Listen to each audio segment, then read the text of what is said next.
Assalamualaikum warahmatullahi wabarakatuh. Waalaikumsalam warahmatullahi wabarakatuh. Bismillahi walhamdulillah. Wassalatu wassalamu ala sayyidina Rasulillah wa ala alihi wa sahbihi wa mawalah. La hawla wa la quwwata illa billah, amma ba'du. Saudara-saudara kaum muslimin yang berbahagia, di dalam kehidupan ini kita senantiasa mengambil iktibar, contoh dan teladan dari orang-orang sebelum kita. Itu sebabnya kepada baginda Nabi kita Muhammad sallallahu alaihi wasallam Allah Subhanahu wa taala menjelaskan cerita para nabi sebelum beliau dalam ayat "Tsumma naqussu 'alaika min amba'ir rusuli ma nusabbitu bihi fu'adak." Demikianlah kami ceritakan kepadamu wahai Muhammad sebagian dari kisah para rasul-rasul sebelum kamu yang dengan itu akan memperkuat hatimu, meneguhkan keyakinanmu dan memantapkan pendirianmu. Inilah manfaatnya belajar dari sejarah. Jadi jangankan kita, baginda Nabi sendiri pun oleh Allah Subhanahu wa taala diceritakan sejarah para nabi sebelum beliau yang dimusuhi oleh umatnya, yang dicaci maki oleh kaumnya, yang terusir dari kampung halamannya, bahkan sampai ada yang terbunuh oleh umatnya. Itu seluruhnya merupakan iktibar manusabbitu bihi fu'adak, untuk memantapkan langkahmu, meneguhkan keyakinanmu dan menguatkan pendirianmu menghadapi perjuangan ini. Sehubungan dengan itu, pada pertemuan kali ini Al-Fakir ingin menyampaikan satu cuplikan kecil dari kehidupan seorang sahabat utama baginda Nabi, yaitu Sayyidina Umar ibn al-Khattab radhiyallahu anhu. Beliau adalah Umar bin Khattab bin Nufail bin Abdul Uzza dari suku Quraisy, golongan Bani Adi. Perawakannya tinggi, kekar dan gagah, melambangkan sifatnya yang pemberani, tegas, dan tidak pernah kenal takut kepada siapapun. Sebelum mendapat hidayah, Umar bin Khattab termasuk orang yang berdiri di barisan orang-orang yang memusuhi umat Islam. Ia terperangkap dalam tradisi jahiliyah, di mana gemar berperang dan bermabuk-mabukan juga merupakan hal-hal yang pernah dilaksanakan dalam kehidupannya sebelum beliau masuk ke dalam agama Islam. Oleh karena itu, dalam kehidupan beragama, hidayah merupakan sesuatu yang penting. Bagaimanapun banyaknya dosa dan kesalahan yang telah dilakukan oleh seseorang, tidak seharusnya menyebabkan ia putus asa dari rahmah Allah. Sebaliknya, bagaimanapun banyak kebajikan dan kebaikan yang sudah dikerjakannya, tidak perlu membuat dia besar hati, puas, bangga, apalagi menjadi lalai karenanya. Sebab kita belum tahu akan bagaimana ujung perjalanan dari kehidupan kita ini. Saudara-saudara, kisahnya pun masuk Islam merupakan peristiwa yang menarik. Pada satu hari, dengan pedang terhunus, Umar bin Khattab menuju Darul Arqam, tempat di mana baginda Nabi biasa berkumpul dengan para sahabat. Melihat mukanya yang beringas, matanya yang nanar, orang sudah menyangka dan mengerti ini tentu akan terjadi pembunuhan. Dalam perjalanan menuju Darul Arqam, Umar bertemu dengan Nuaim bin Abdullah. Nuaim bertanya, "Ya Umar, mau kemana ente?" "Mau membunuh itu, si murtad itu," kata. "Si murtad yang mana?" Yang mana lagi? Itu yang memecah belah kita, yang menghina berhala-berhala kita, yang menjelek-jelekkan nenek moyang dan keturunan kita. Siapa lagi kalau bukan Muhammad? Kata Nuaim Umar, enggak salah. Tidak salah lagi. Salah Umar. Salah kenapa? Apa kamu enggak malu? Kamu mau pergi membunuh Muhammad, sementara adikmu sendiri Fatimah, dia sudah termasuk salah seorang pengikut Muhammad. Mendengar ini, muka yang memang tadinya sudah marah dan merah, tambah jadi kelabu. Bukan main mangkelnya Umar bin Khattab. Orang lain dia musuhi, orang lain dia kejar-kejar. Ini malah adiknya sendiri menjadi pengikut dari baginda Nabi. Tidak jadi menuju Darul Arqam, dia berangkat ke rumah adiknya Fatimah. Adapun di rumah Fatimah sedang berkumpul Fatimah, suaminya Sa'id bin Zaid, dan seorang sahabat Habbab ibnul Arad. Mereka sedang membaca Quran. Waktu itu Quran belum lagi dijilid macam sekarang. Jadi masih merupakan suhuf atau lembaran-lembaran tercecer saja. Ketuk pintu. Ya tentu tidak assalamualaikum karena dia belum Islam. Tok, tok, tok. Siapa di luar? Umar. Mendengar suaranya saja, ini sahabat yang namanya Habbab ibnul Arad sudah lari ke belakang pintu. Sambil komat kamit baca doa mohon diselamatkan oleh Allah. Adapun Fatimah yang sedang memegang suhuf, lembaran tulisan Quran itu, menyembunyikan suhuf itu di belakang bajunya.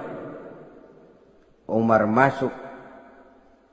Fatimah, saya bang. Apa benar berita yang saya dengar? Berita apa itu bang? Bahwa kau sudah masuk Islam. Bang, andai kata Muhammad memang benar, bagaimana? Sudahlah, jangan belit-belit. Jawab saja, kau masuk Islam benar atau tidak? Ya. Saudara hadirin, begitu dikatakan iya, tangannya langsung melayang, menampar muka adiknya ini, sehingga mengalir darah dari hidungnya. Suaminya Sa'id bin Zaid yang mencoba melindungi istrinya, dipegang lehernya, dibanting, diduduki dadanya. Oh ini jawara ini.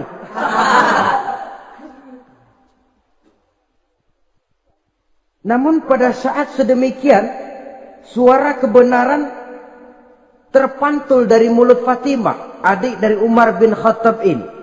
Umar, apakah engkau memukul orang yang bersaksi bahwa tidak ada Tuhan melainkan Allah dan Muhammad Rasulullah? Apakah engkau menganiaya seseorang yang terpanggil untuk mengikuti kebenaran? Manusia macam apa engkau Umar? Saudara, memang dia orang keras, tapi hatinya mudah menerima kebenaran. Sehingga mendengar kalimat adiknya ini tercenung dia sejenak, melongo. Bengong kata anak sekarang. Ini kalau tidak karena keyakinan yang mantap, tidak mungkin orang ini, anak adik saya ini bicara macam begini. Umar, mengapa engkau memukul orang yang bersaksi bahwa tidak ada Tuhan melainkan Allah dan Muhammad Rasulullah? Mengapa engkau pukul orang yang mengikuti kebenaran, menerima hidayah dari Allah? Begitu yakin dan mantapnya, walaupun di tengah satu hal yang sangat menakutkan. Siapa yang tidak takut orang Quraisy berhadapan dengan Umar bin Khattab yang dikenal sebagai singa padang pasir pada waktu itu? Malahan dia termasuk salah seorang jagoan di tradisi masyarakat jahiliyah itu. Ada satu pasar yang namanya pasar Ukaz. Tiap tahun di pasar itu diadakan pesta. Pertama pertandingan syair. Jadi penyair waktu itu jadi kebanggaan. Syair-syair yang menang itu digantung di dinding Ka'bah. Jadi setiap suku akan bangga kalau mempunyai ahli syair yang hebat. Nah, lalu diadakan juga lah perlombaan balap kuda, memanah, termasuk gulat. Lah Umar ini tiap kali pertarungan mesti menang. Belum pernah ada yang berhasil mengalahkan dia. Jawara. Saudara-saudara, mendengar adiknya begitu mantap hatinya, apalagi ketika adiknya berkata begitu, suhuf, lembaran yang disembunyikan di belakang bajunya tersembul. Apa yang kau sembunyikan di balik bajumu itu? Suhuf. Apa suhuf itu? Lembaran Al-Quran. Coba saya lihat. Enggak boleh. Kenapa? Kamu kotor. Orang kotor tidak boleh megang Quran. Saya mau lihat. Enggak boleh. Kalau kamu mau lihat, mandi dulu. Diturutinya permintaan adiknya itu. Lalu diambilnya suhuf tadi. Dia baca. Kebetulan ayat yang dibacanya, ayat pertama dari surah Toha, yang berlanjut dengan ayat 14 pada surah yang sama. Dia baca, Bismillahirrahmanirrahim. Toha, ma anzalna ilaikal Qur'ana litashqa illa tazkiratan liman yakhsha. Toha, tidaklah aku turunkan Al-Quran ini untuk bikin sukar manusia, melainkan merupakan pengingat bagi orang-orang yang takut kepada Allah. Lalu pada ayat ke-14, Innani anallahu la ilaha illa ana fa'budni. Sesungguhnya akulah Allah, tidak ada Tuhan melainkan aku, maka hendaknya hanya kepadakulah kamu menyembah. Wa aqimis salata li dzikri, dirikanlah salat untuk mengingat aku. Inna sa'ata atiyatun akadu ukhfiha litujza kullu nafsin ma tas'a. Sesungguhnya kiamat itu pasti akan datang, yang sengaja waktunya kami tidak beritahukan kepada kamu semua, untuk kami balas segala setiap orang tentang apa saja yang telah mereka lakukan dalam kehidupan di dunia ini. Setelah membaca ayat ini, gemetar tangannya. Ah, ini sih nggak main-main ini. Ini belum pernah saya baca ajaran semacam ini. Tidak patut orang yang mempunyai kitab suci semacam ini dimusuhi. Ini sesuatu yang benar, tergetar jiwanya. Hei, Fatimah, Muhammad di mana Muhammad? Saya tidak akan memberitahu kepada kamu. Di mana? Saya tidak akan memberitahu. Lebih baik kau bunuh saya kalau memang maksudmu mau mencelakakan Muhammad. Sama sekali saya tidak akan mencelakakan dia, Fatimah. Kasih tahu saja, di mana dia?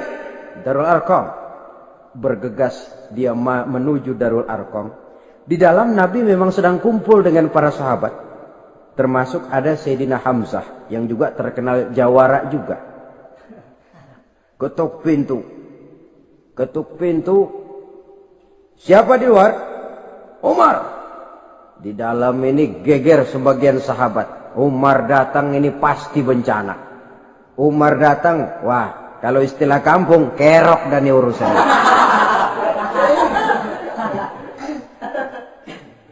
Tapi baginda Nabi menenangkan mereka. Tenang, mudah-mudahan ada hikmahnya. Sayyidina Hamzah tampil, bukakan dia pintu. Kalau niatnya baik, kita terima. Kalau niatnya tidak baik, saya paling depan. Dibukakan pintu. Begitu dibukakan pintu, Umar masuk merangkul baginda Nabi. Kemudian dengan tersendat, Ashhadu an la ilaha illallah wa ashhadu annaka ya Muhammad Rasulullah. Saya bersaksi tidak ada Tuhan melainkan Allah, dan saya bersaksi bahwa engkau hai Muhammad adalah utusan Allah. Sahabat takbir semua, Allahu Akbar, Allahu Akbar. Kegembiraan meliputi suasana ketika itu. Kenapa? Karena sebelumnya dikala Umar belum masuk Islam, dia merupakan ganjalan yang paling dikhawatirkan oleh umat Islam. Setelah dia masuk Islam, jelas merupakan suatu keuntungan yang sangat besar. Dan dia tertarik kepada Islam bukan karena bujuk rayu orang, tidak karena diberikan harta, tidak karena diiming-iming oleh kedudukan tinggi, tapi karena kebenaran, hidayah menembus hatinya melalui wasilah ayat dalam surah Thaha yang dibacanya melalui suhuf yang dipegang oleh adiknya tadi. Sejak saat itu berubah 180 derajat Umar bin Khattab radhiyallahu anhu. Tetapi tetap dengan sifatnya keras, tegas, dan tidak pernah kenal takut kepada siapapun. Cuma kalau sebelum Islam, dia kerasnya kepada Islam. Setelah dia masuk Islam, muter arah. Kepada siapapun yang memusuhi Islam, dia bersikap keras, tegas, dan tidak pernah kenal takut. Bahkan setelah beliau masuk Islam, satu hari ketika di Darul Arqam kumpul-kumpul, waktu itu Nabi belum berdakwah secara terbuka karena pengikut masih sedikit. Sayyidina Umar usul, "Ya Rasul, ada apa Umar? Alasna 'alal haq fi mamatina wa mahyana?" Ya Rasul, bukankah kita ini berdiri di atas sesuatu yang benar? Bukankah mati kita, hidup kita untuk melaksanakan sesuatu yang benar? Bala ya Umar, betul Umar. Wallazi nafsi biyadih, innakum la'alal haq in muttum wa in hiyitum. Demi Allah Umar, kata Nabi, sesungguhnya kamu dan kita semua berdiri di atas kebenaran, hidup ataupun mati. Setelah mendapat jawaban begini, Umar masuk kepada tujuan pembicaraannya. Izan ya Rasul, fa fimal ihtifal. Kalau memang begitu ya Rasul, kalau memang kita yakin kita berdiri di atas kebenaran, kita hidup karena kebenaran, kita mati pun memperjuangkan kebenaran, fa fimal ihtifal. Kenapa mesti ngumpet-ngumpet? Kenapa harus sembunyi-sembunyi? Wallazi ba'asaka bil haqq, demi Allah ya Rasul, la takhrujanna wa la nakhrujanna ma'ak. Tuhan harus keluar menyampaikan Islam ini secara terbuka, dan kami akan mendampingi Tuhan dengan segenap jiwa dan raga. Sekali masuk Islam gak tanggung-tanggung. Yang kayak begini ini yang kita perlukan sekarang ini. Begitu masuk Islam gak tanggung seluruhnya, jiwa dan raganya masuk Islam. Beliau yang pertama kali mengajukan ide, kenapa harus dakwah sembunyi ya Rasul? Wong kita berdiri di atas kebenaran, memperjuangkan sesuatu yang hak. Kalau kita mati, kita pun mati membela kebenaran. Kenapa mesti fafimal ikhtifa? Kenapa harus sembunyi-sembunyi? Mulai sekarang mari keluar ya Rasul, saya akan dampingi Tuhan, nyawa taruhannya. Saudara hadirin yang saya hormati, selalu dia tempat-tempat yang pernah dia melaksanakan maksiat sebelum dia Islam, selalu dia kunjungi sampai dia berkata, tidak ada tempat yang pernah saya melakukan kesalahan sebelum saya Islam yang harus saya tutupi dengan kebajikan setelah saya Islam sekarang ini. Bahkan ada satu riwayat menjelaskan beliau itu yang tinggi badannya, kekar perawakannya, gemetar orang ngadepin dia. Tapi beliau sendiri sangat mudah gemetar kalau sudah mendengar ayat-ayat Allah. Sehingga ada satu riwayat menjelaskan Sayyidina Umar itu setelah masuk Islam, kalau sholat kadang-kadang bila menoleh ke kanan beliau senyum, bila menoleh ke kiri beliau menangis berurai air mata. Ada orang bertanya, ya Umar, kenapa menengok ke kanan kau senyum, ke kiri kau menangis? Itulah kalau saya ingat jahilnya saya sebelum Islam. Adapun bila saya menoleh ke arah sebelah kanan saya tersenyum, teringat betapa dulu saya membuat berhala dari korma. Saya tumpuk-tumpuk, saya susun begitu.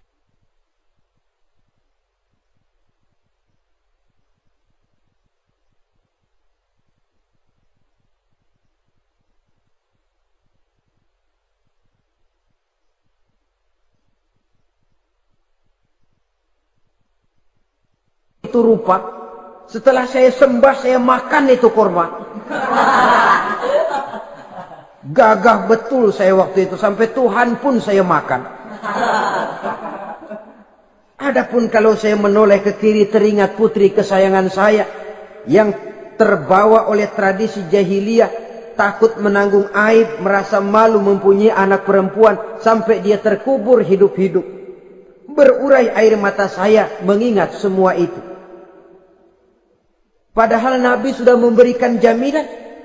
Sebab saudara jangan lupa, orang kafir masuk Islam, dalam Islam itu dihitung dari bayi lagi. Dari nol, itulah untungnya. Jadi misalnya sudah 60 tahun, dari kecil sampai 60 tahun kafir. Umur 61 masuk Islam. Nah, sejak umur 61 itulah yang dihisab oleh Allah. 60 tahun ke bawah gratis bersih pemutihan. Istimewa betul. Tapi jangan lalu diniatin, gua kafir aja ah. Nanti sudah tua-tua mau giliran mati baru Islam. Nah, itu diniatin lain. Ini yang karena faktor hidayah, saudara-saudara. Nah, cintanya kepada baginda Nabi luar biasa. Dalam setiap pertempuran beliau selalu di front terdepan. Bahkan demikian cintanya sampai ketika hari di mana baginda Nabi wafat, saudara-saudara. Disampaikan berita wafat Nabi kepada Umarin. Ya Umar, baginda Nabi sudah wafat. Kamu ngomong apa? Baginda Nabi sudah wafat. Bukan sedih, nyabut pedang, keluar matanya melotot. Siapa yang bilang Muhammad mati, saya tabas batang lehernya. Begitu cintanya beliau kepada baginda Nabi, sampai-sampai nggak menerima kalau Nabi wafat. Taruhlah nggak bisa mati bersamaan, bolehlah mati beriring-iring saja barangkali maksudnya.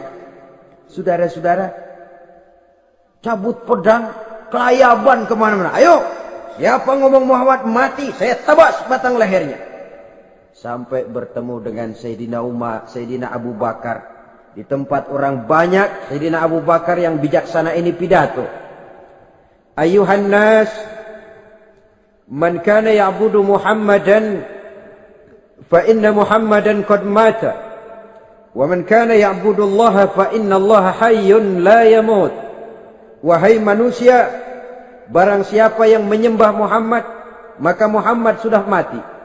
Tetapi barang siapa yang menyembah Allah, Allah akan hidup selamanya dan tidak akan pernah mati. Mendengar pidato ini, Sayyidina Umar sadar bahwa sebenarnya yang tidak bisa mati itu cuma Allah. Bagaimanapun agungnya baginda Nabi, besarnya baginda Nabi, tinggi akhlak budi pekertinya Nabi, cintanya beliau kepada Nabi, Nabi manusia. Dan manusia harus mati. Kemudian dibacakan surah Ali Imran ayat 144. Wa ma Muhammadun illa rasul qad khalat min qablihi rusul. Afa immata au qutilan qalabtum ala aqabikum. Muhammad tidak lain daripada manusia, telah datang kepadanya rasul. Apakah jika ia mati engkau kembali menjadi murtad atau mundur ke belakang? Mendengar ayat ini dibacakan, Sayyidina Umar sadar, berurai air matanya, menangis dalam kesedihannya. Ini cintanya yang demikian tinggi kepada baginda Rasulullah sallallahu alaihi wasallam. Begitulah seluruh kesalahan yang dia lakukan pada saat sebelum dia masuk Islam, berusaha dia tutupi dan dia tebus dengan segala kebaikan, pengabdian, perbuatan soleh setelah dia masuk Islam. Sehingga diajarkan oleh baginda Nabi, ittaqillaha haitsu ma kunta wa atbi'i sayyi'atal hasanata tamhuha wa khaliqin nasa bi khuluqin hasanin. Bertakwalah kamu kepada Allah, kata Nabi, dimanapun saja kamu berada. Jadi takwa tidak kenal tempat. Dimanapun saja kamu berada, bertakwalah kepada Allah. Di rumah takwa, di pasar takwa, di kantor takwa, di tengah orang banyak takwa, pada waktu sendirian takwa. Ittaqillaha haitsu ma kunta. Bertakwalah kau kepada Allah dimanapun saja kamu berada. Jangan takwa pakai tempat. Di masjid takwa, di kantor nyolong. Itu tidak haitsu makunta. Yang diajarkan oleh Nabi, dimanapun kamu berada, bertakwalah kepada Allah. Wa atbi'i sayyi'atal hasanah tamhuha. Dan iringi perbuatanmu yang salah dengan kebaikan. Jadi kalau satu saat terselip kita berbuat salah, cepat iringi dengan kebaikan. Tamhuha, dengan harapan kebaikan yang kita kerjakan akan menutupi dosa yang terselip kita lakukan. Ngomongin orang, astagfirullahaladzim, banyak istighfar. Istighfarnya mudah-mudahan bisa nutupin dosa karena ngomongin orang. Tapi jangan lalu tambah sulap. Ngomongin orang istighfar, terus ngomongin lagi istighfar lagi. Itu tentu tidak bisa dengan cara begitu. Barangkali terselip pernah mengambil harta orang tanpa alasan yang hak, imbangi dengan rajin sedekah misalnya. Barangkali pernah menyakiti hati orang, imbangi dengan perbuatan yang bisa menyenangkan hati orang lain. Itu namanya mengiringi perbuatan yang bersifat salah dengan kebajikan. Ini yang dilakukan oleh Sayyidina Umar. Setiap pelosok hampir dia datangi. Tempat-tempat di mana dia pernah melakukan kesalahan sebelum Islam, di sana dia tegakkan kebajikan dan kebaikan. Kegagahannya, keperkasaannya, keberaniannya sepenuhnya bulat-bulat sudah diwakafkan untuk kepentingan Islam. Saudara hadirin yang saya hormati, diperlukan orang-orang yang punya keberanian macam Sayyidina Umar. Berani karena panggilan hidayah, bukan berani babi. Babi berani juga babi, cuman nyeruduk. Artinya berani yang tanpa pertimbangan. Berani yang tanpa pertimbangan pada akhirnya akan menyulitkan kita sendiri. Beliau gagah, beliau berani, beliau punya kekuatan, beliau punya wewenang. Dan itu dimanfaatkannya untuk menjadi backing baginda Nabi kita Muhammad sallallahu alaihi wasallam. La takhrujanna wa la nakhrujanna ma'ak ya Rasul. Ya Rasul, keluar, sampaikan dakwah secara terbuka. Saya akan mendampingi Tuhan. Jika ada yang ganggu Tuhan, saya paling depan. Backing yang mendampingi Rasul untuk menyampaikan risalah Islamiyah ini. Saudara hadirin yang saya hormati, wa khaliqin nasa bi khuluqin hasanin, kata Nabi. Dan pergaulilah manusia dengan akhlak yang baik.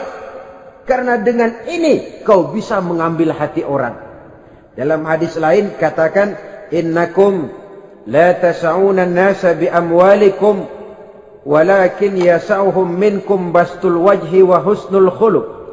Kamu tidak akan bisa menyenangkan orang banyak dengan hartamu, tapi kamu bisa ambil hati mereka dengan budi pekerti yang luhur dan muka yang manis. Dengan harta belum tentu kita bisa menyenangkan semua orang. Tapi budi pekerti yang luhur, muka yang manis, itu yang akan bisa membuat kau menyenangkan orang banyak.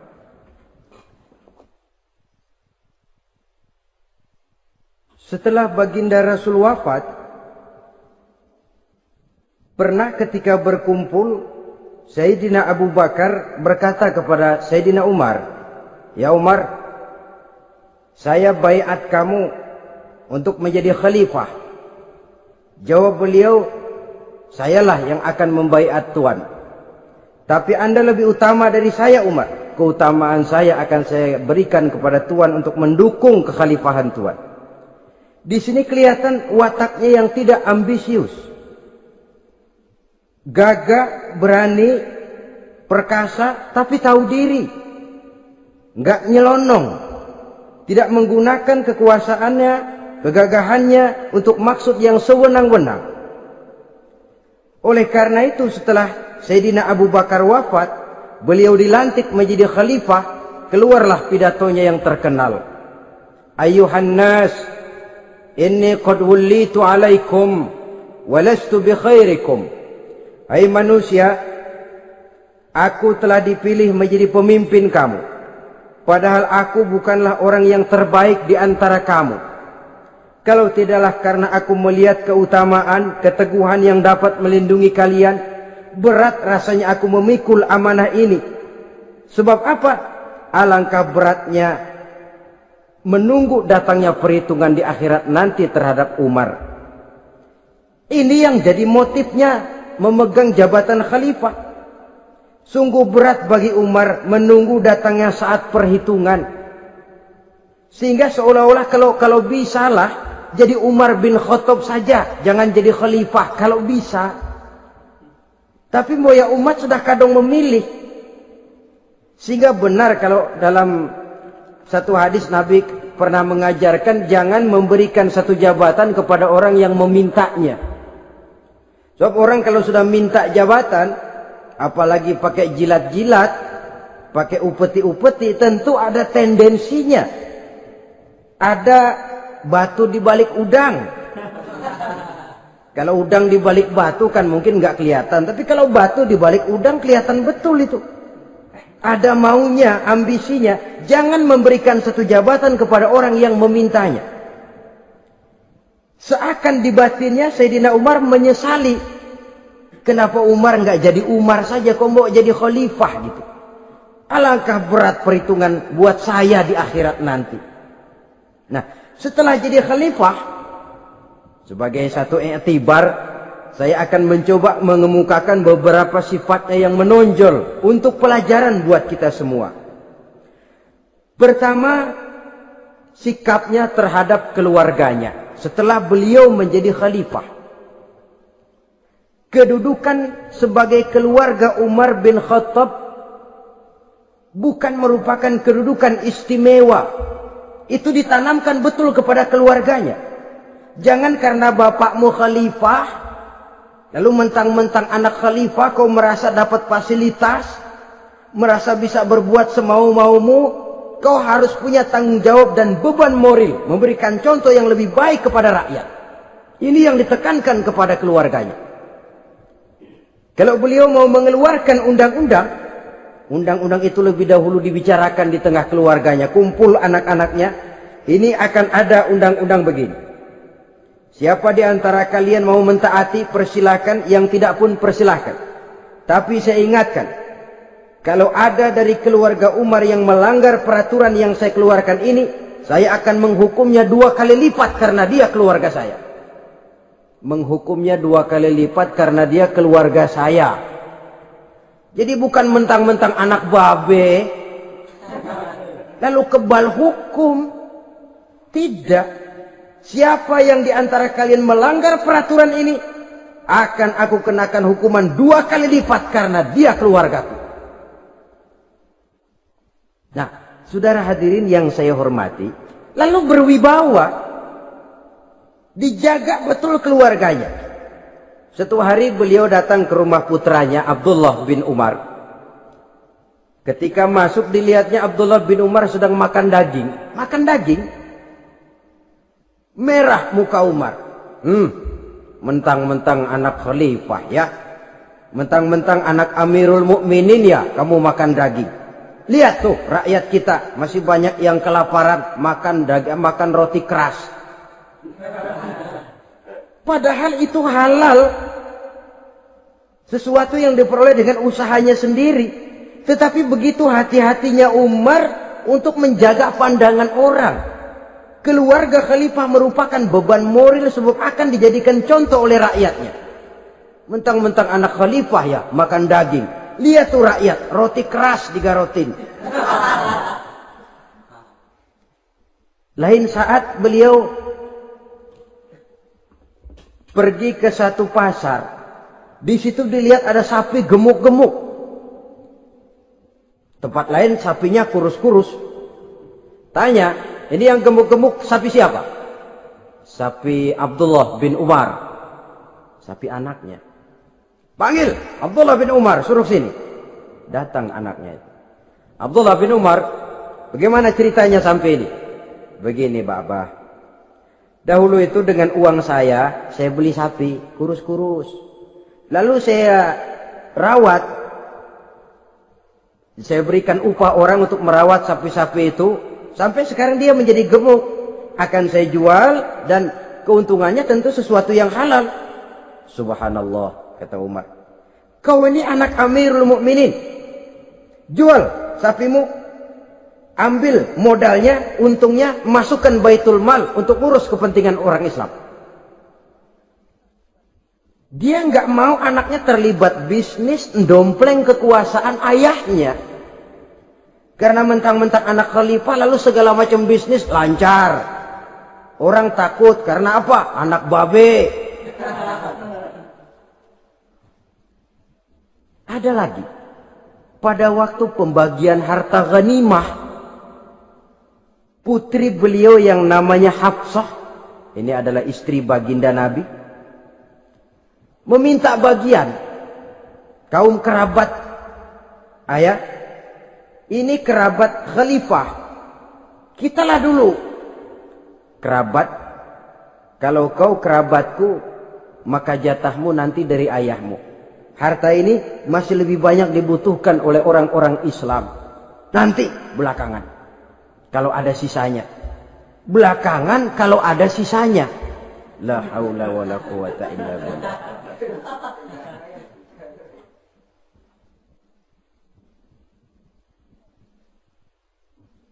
Saudara hadirin, itu terhadap keluarganya.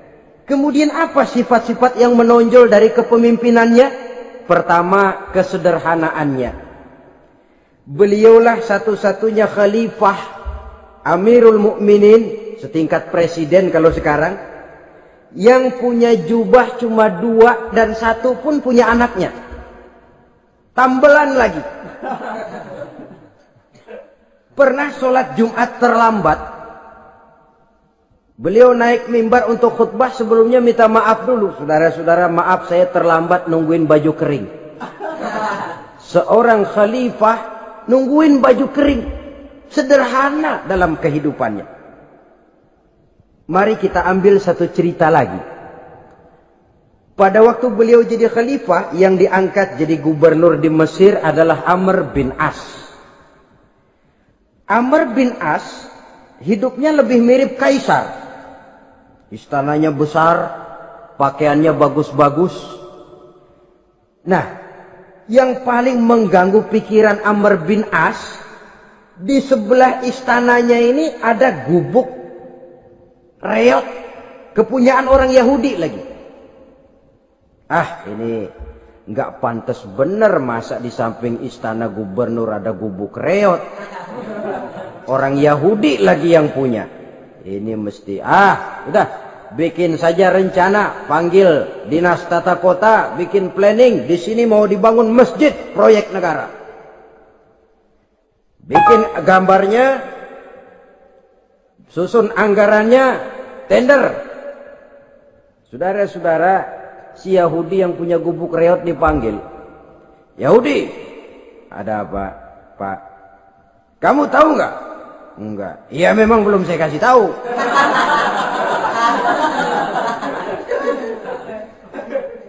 Ada apa, Pak? Itu kamu punya gubuk. Tahu? Kena proyek. Proyek apa, Pak? Kami mau bangun masjid besar di situ. Dan tidak sesuai ada gubuk reot di samping tempat gubernur. Jadi maksud Bapak, gubukmu, tanah-tanahnya mau saya bebaskan. Saya beli. Enggak mau, Pak. Saya enggak mau jual. Saya bayar 2 kali lipat. Enggak mau.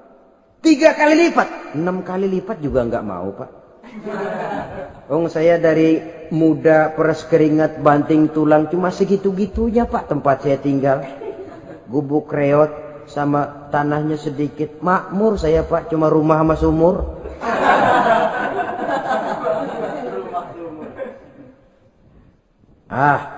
Ini Yahudi kelewatan juga.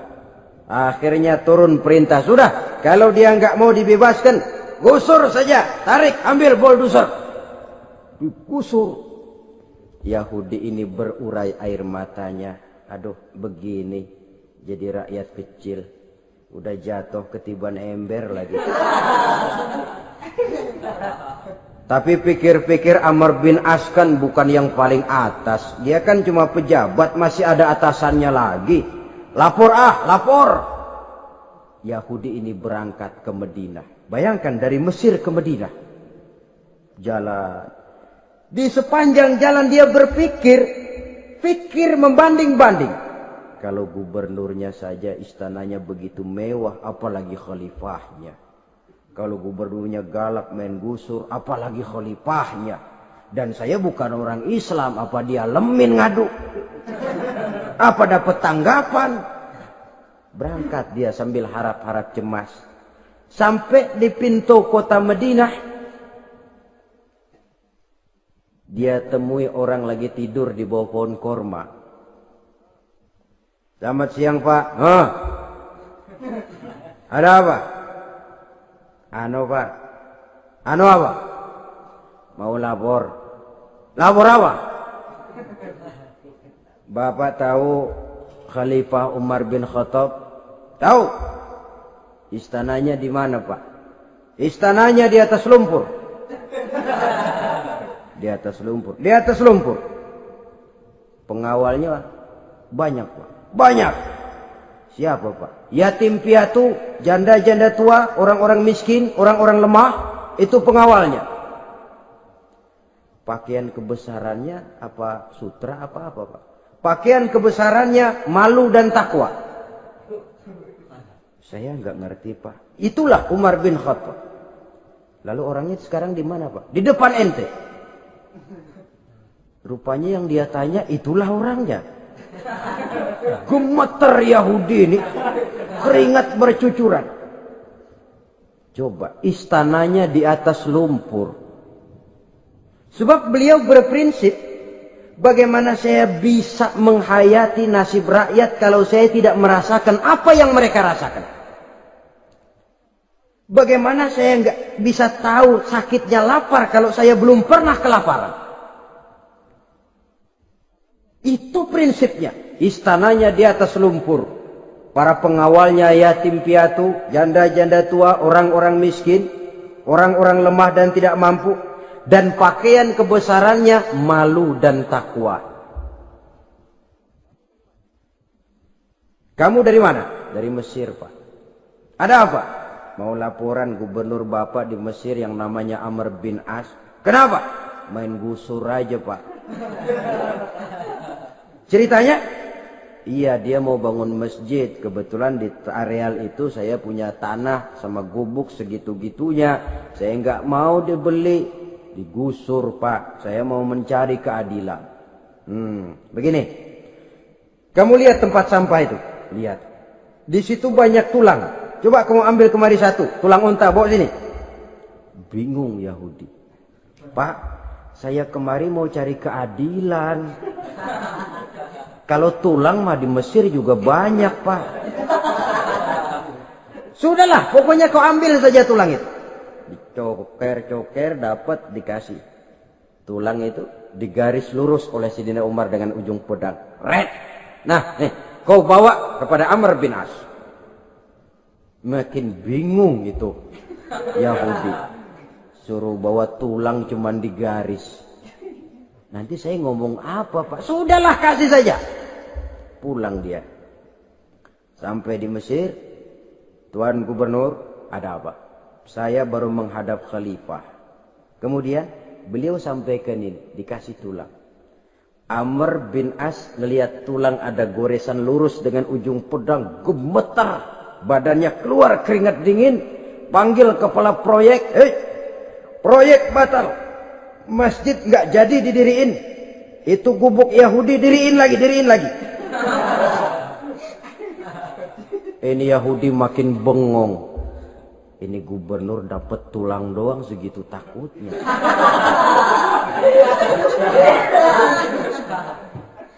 Ada apa sebenarnya Tuan Gubernur? Kamu tahu? Ini nasihat pahit buat saya dari Amirul Mukminin Umar bin Khattab. Seolah-olah beliau bilang, hai Amr bin As, jangan mentang-mentang sedang berkuasa ya. Pada suatu saat kau akan jadi tulang-tulang kayak begini. Maka mumpung kamu masih hidup dan berkuasa, berlaku lurus dan adillah kamu seperti lurusnya garis di atas tulang ini. Red. Lurus, adil, jangan bengkok. Sebab kalau kamu bengkok, nanti aku yang luruskan pakai pedangku. Siapa yang nggak ngeper digituin? Sampai akhirnya apa? Kata si Yahudi, Pak, kalau begitu Islam adil ya. Adil. Kalau gitu biarin dah Pak, tanah saya. Mau kamu jual? Bukan saya jual Pak, saya kasih aja dah. Campur gubuk-gubuknya, ambil aja dah.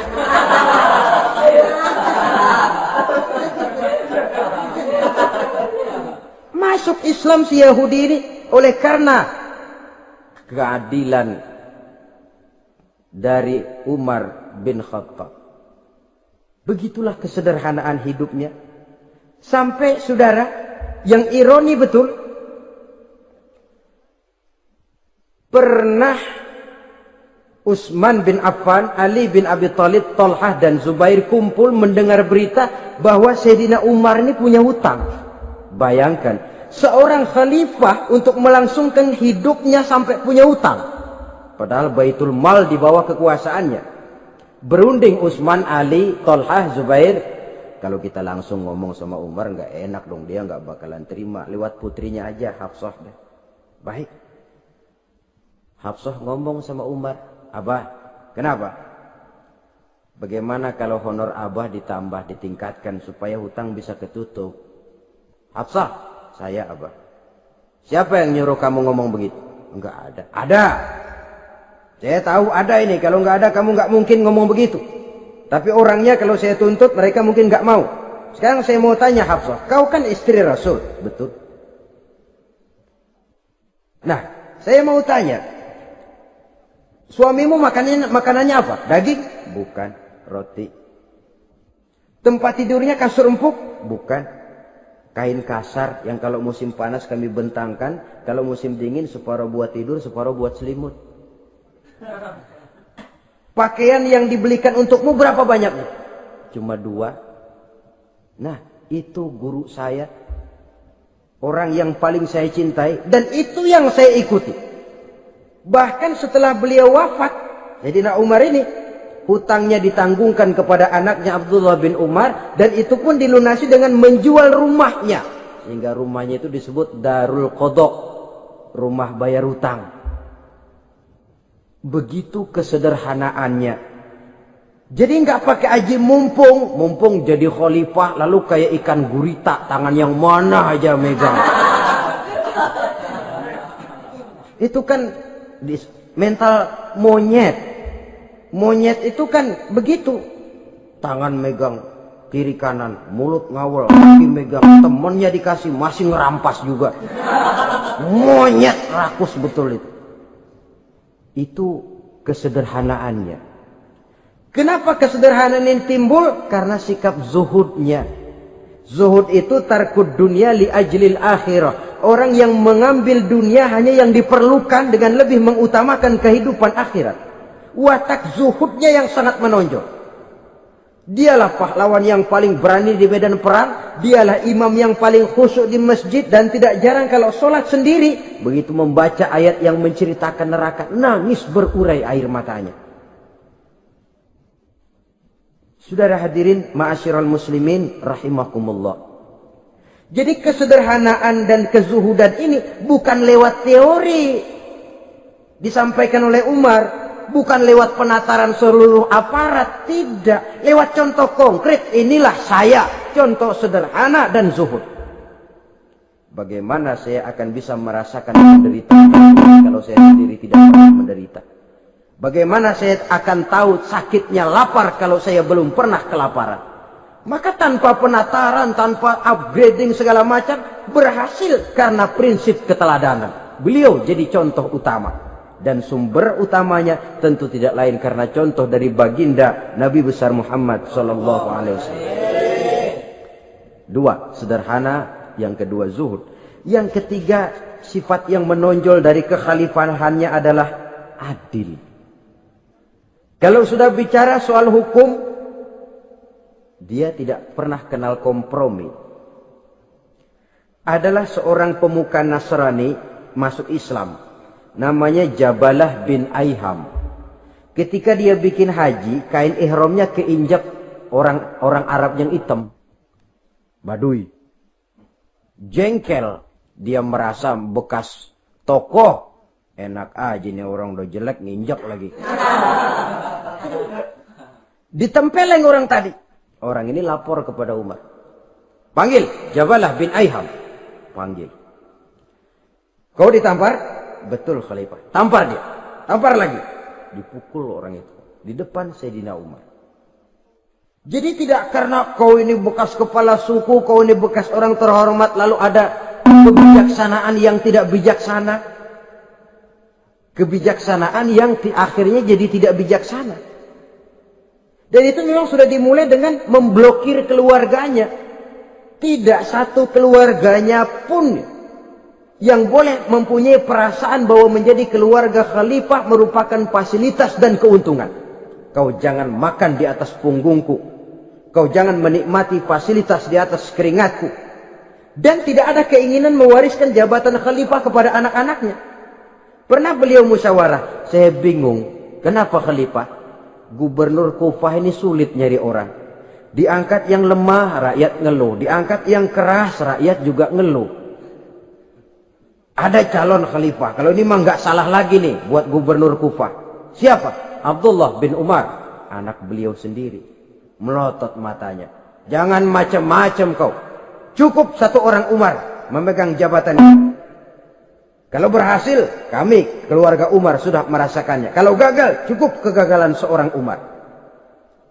Tidak berusaha mengorbitkan anaknya. Wah, anak babe diangkat jadi jadi tidak, malah diblokir, cari yang lain.